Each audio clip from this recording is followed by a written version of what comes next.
So I'm a photographer, and like I said, I founded PhotoWing's, which is an educational nonprofit so that you all can learn not only be better photographers, but the skills that the photographers have are skills that you all can learn and grow. They're already skills that we already have, and you can just build on them. Skills like learning how to talk with one another, being observant.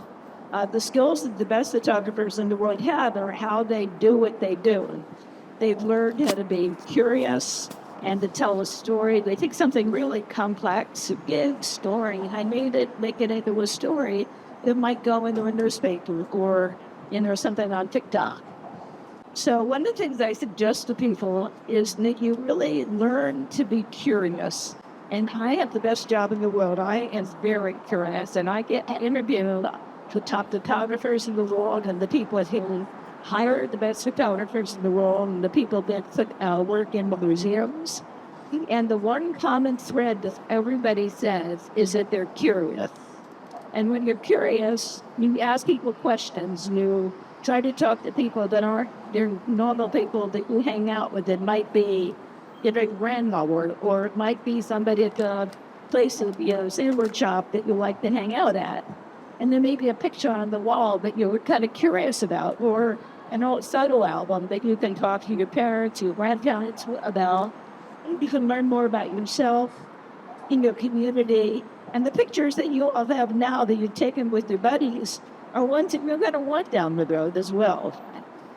So one of the things that we'll learn from photographers, and we have hundreds of hours of videos on our website that you can look, is kind of how they do what they do and how they were inspired to do what they do. And there was some kind of a climate change thing that they're interested in. There was something that you're going to care about down the road as you grow up. And Ron over there will be telling you more about this exhibit. And I just want you to think about the skills that you might be able to gain. And like photographers, sometimes they have really long-time projects and they need to keep going when they don't feel like they can. So those are skills. And also how to tell a story in a way that might be a little different than everybody else. So there's all kinds of things you can learn from photographers. And in this exhibit that we put together, we're trying to illustrate some of those skills as well. So if you go to our PhotoWing's website, we can watch videos, and there's going to be a lot more about each of the photographers on what inspired them, what they hope to achieve, and also what they learned from the classes that they took from us. So Ron is one of the most respected photographers in the world, really.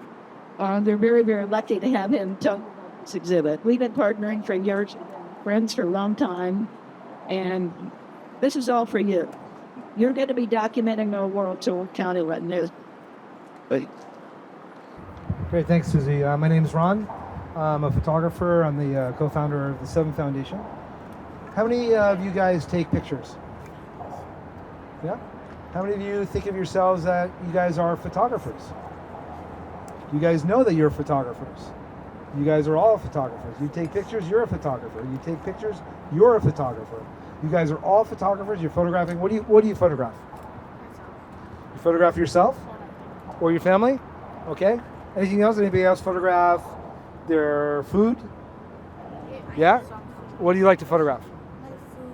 Like what? Dinner, lunch, breakfast, snacks, everything?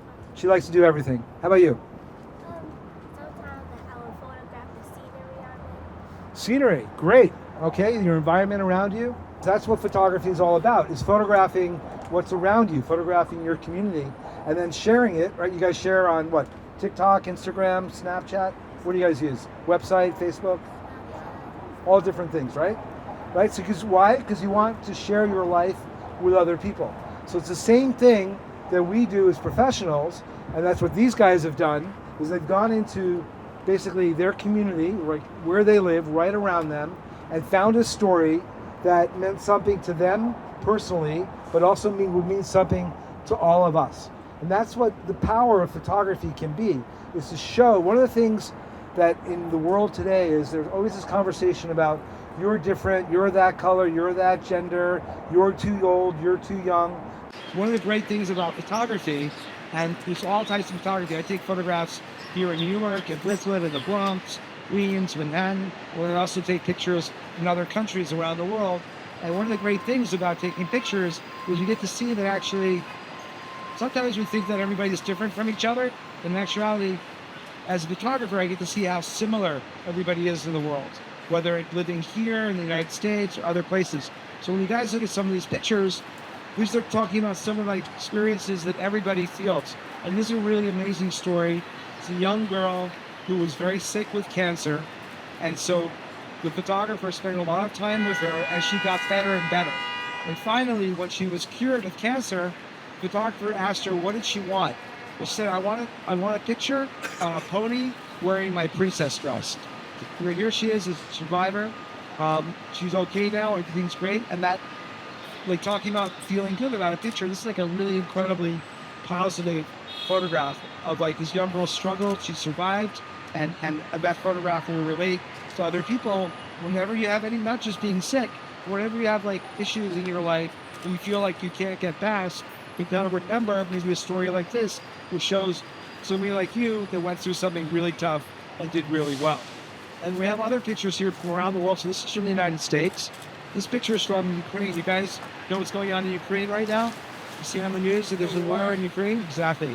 So this is a town that had just became liberated by the Ukrainians. We were able to go home. And this is like the first church service. So it's like a meal that all the people in the church are having. Like this is kind of showing, again, like how important like community is. Like everybody getting together, struggling together to survive. Yeah. If I could, like, is it like an appreciation? Say it again. Is it like an appreciation? Yeah, absolutely. Appreciation is a great word for it. Yeah. So they've all survived, but the war is hopefully over for them, and life goes on. This is really another great picture. It's like a really cool kind of ceremony. And the ceremony here is about exactly what I was talking about, like people from different religions, different sects, getting together to talk about peace. Like how do we get along with each other? So every year they have a big ceremony and everybody gets together and they talk not about their differences, but more about how they're more alike than different as human beings, which is an incredibly important thing that we try to talk about throughout this exhibition.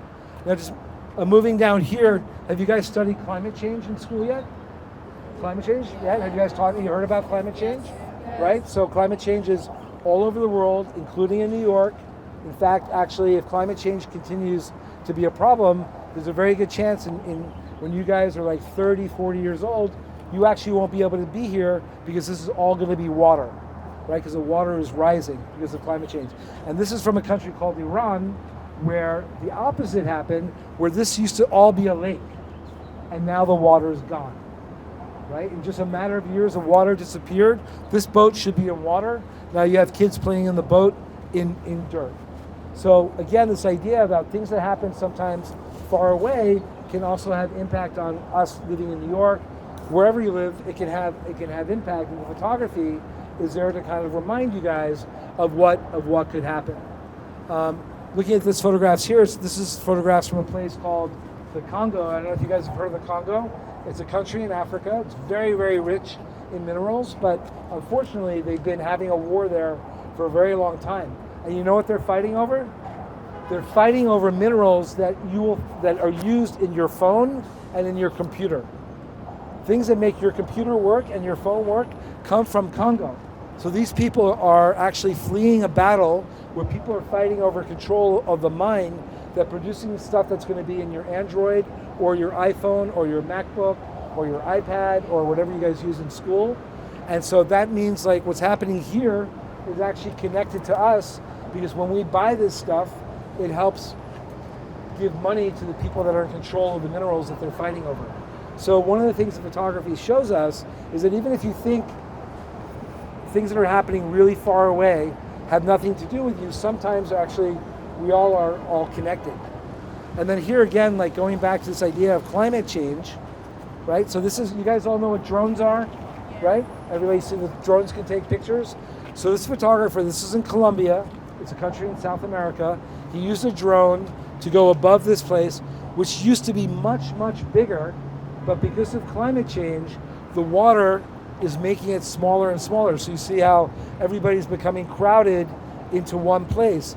So again, this is going to be very similar that possibly in New York, if climate change is not dealt with, we could have, I wouldn't say something as drastic as this, but it could become a real issue. Do you guys talk about at school climate change and what things that you guys can do going forward, like the way you buy things, when you guys eventually will get cars, if you get an electric car, things that are supposed to be better to help the world are all of our responsibilities. Just even recycling is part of this whole concept of how we can make the environment better that can have impact and hopefully not have places like this.